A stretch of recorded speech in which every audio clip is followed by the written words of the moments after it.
વડોદરા મહાનગરપાલિકામાં વિવિધ સમિતિઓની પહેલી બેઠક મળી હતી।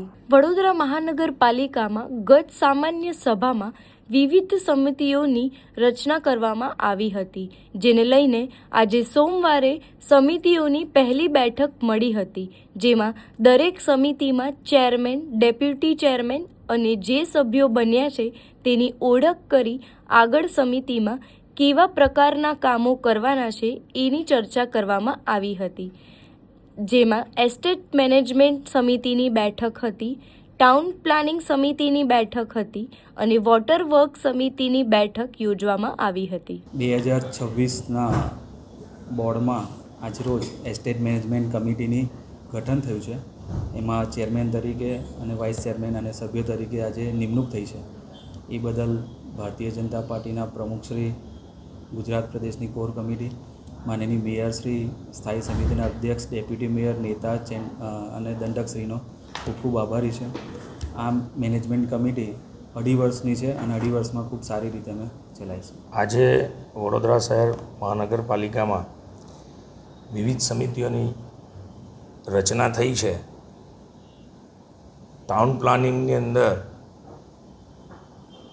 અધ્યક્ષ સ્થાને મને જવાબદારી મળી છે અને ઉપાધ્યક્ષ સ્થાને કલ્પનાબેન પટેલને જવાબદારી મળી છે અને સભાસદો તરીકે મારી સાથે બીજા 8 સભ્યોને જવાબદારી મળી છે। એ બદલ તમામ સભાસદોને, તમામ સભ્યોને હું શુભકામના પાઠવું છું અને વડોદરા મહાનગરના અધ્યક્ષ જયપ્રકાશભાઈ સોની અને સંગઠનની અમારી ટીમ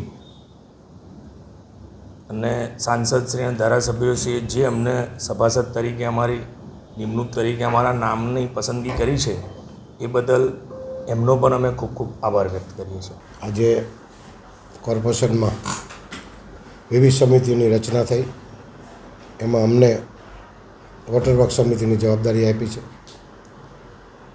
ચેરમેન તરીકે નિમણૂક થઈ છે મારી, વાઇસ ચેરમેન તરીકે રચના પટેલ છે। તમામ સભ્યોને કામના પાઠવું છું। વડોદરા શહેરના અધ્યક્ષ શ્રી જયપ્રકાશભાઈ સોની, સંગઠનની ટીમ, વડોદરા શહેરના સાંસદશ્રીઓ, ધારાસભ્યોશ્રીએ જે અમારી નિમણૂક કરી છે બદલ ખૂબ ખૂબ સૌનો આભાર માનું છું। વડોદરા શહેરમાં પાણીનું નેટવર્ક